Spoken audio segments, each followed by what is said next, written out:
Matagumpay na nasabat ng Philippine National Police Highway Patrol Group ang isang sasakyang kargado ng mga hinihinalang smuggled cigarettes sa Iligan City na nagresulta sa pagkakaaresto ng 4 na individual kabilang ang isang aktibong pulis. Nagsagawa ng plate spotting at anti-carnapping operation ang City Highway Patrol Team Iligan bandang alas 2:30 ng hapon sa National Highway Barangay Tubod. Nang tangkaing pahintuin, tumakas ang isang itim na Toyota Hilux kaya agad itong hinabol ng mga operatiba. Nasabat ang mga sospek matapos ang habulan at narecover ang mga kahon ng smuggled cigarettes na tinatayang nagkakahalaga ng 150,000 pesos.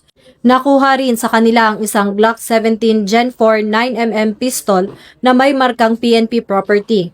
Dinala ang mga naarestong sospek sa Police Station 4 Iligan City Police Office para sa dokumentasyon at pagsasampa ng kaukulang kaso. Ayon kay Acting Chief PNP Police Lieutenant General Jose Melanio C. Nartates Jr., ang operasyon ay patunay na walang puwang sa PNP ang katiwalian at pakikilahok sa ilegal na kalakalan.